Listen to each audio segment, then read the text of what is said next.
Hello and welcome to another Atypical Philosopher video with myself, Jonathan M.S. Pearce. Tonight I'm going to talk to you about fracturing my arm, my multiple sclerosis, and how this all relates to the non-existence of God. So I have primary progressive multiple sclerosis, and one of the main symptoms of this is a lack of balance. As the body attacks a central nervous system, it's an autoimmune condition, the central nervous system being the informational messaging highway connecting the brain and the body, the messages fail to reach their destinations. And one destination is the feet. And when the feet fail to be told what to do, they stay put. And when the rest of the body is in continue walking mode, this results in the subject face planting, or in my case, arm planting. Well, both. Now, one fractured elbow later, I'm left cursing the universe and the evolution of my condition. But there's very little else that needs explaining in light of shit happens. It's a very different world for the believer, a very different way of interpreting everything. In a certain manner of speaking, thinking and experiencing can be a huge burden on the religious believer. Every single piece of data, every sensation, each and every event that happens in the world and exactly how the world is must be explained in light of OmniGod. The all-knowing, all-powerful and all-loving has everything covered. His His design is watertight. There can be no gratuitous suffering, and everything must be interpreted and understood through the lens of his abilities.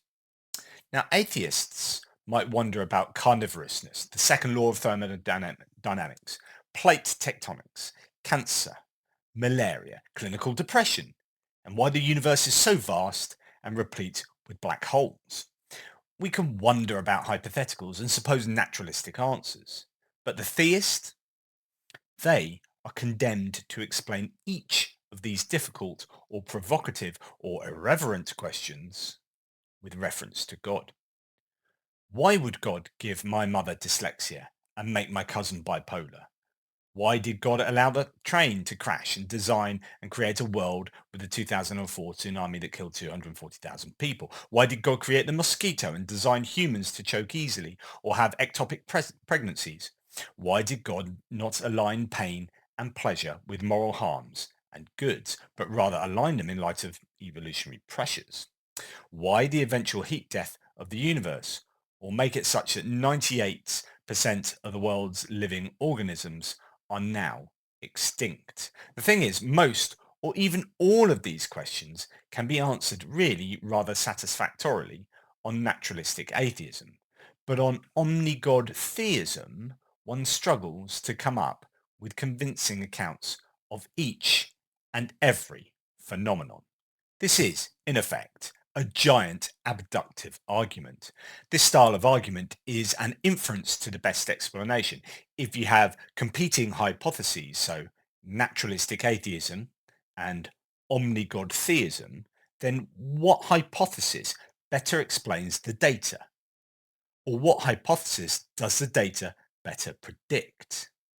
Now, when I look at the combined pain and suffering brought about by carnivorousness and plate tectonics, and when I consider black holes and heat death, I don't intuitively jump to the explanation of an all-loving, all-powerful God. When I look at multiple sclerosis and a fractured elbow, I don't think this is predictive of a God simply overflowing with love. That there was such a superfluity of love that he morphed it into a progressive condition affecting the bodies and minds of millions of people worldwide is kind of bizarre. This God hypothesis falls desperately short.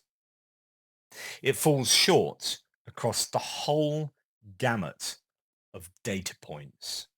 And when you add those all up, that's a quite gargantuan cumulative case against the existence of OmniGod. And that's the challenge for the believer. They have to explain everything, everything in light of OmniGod. Why is anything the way it is? Has to be explained in light of an all-loving, all-knowing, all-powerful God. From MS to fractured elbows, cancer to Ebola, the colour of the sky to the preponderance of black holes in the universe, the size of the universe to plate tectonics, everything.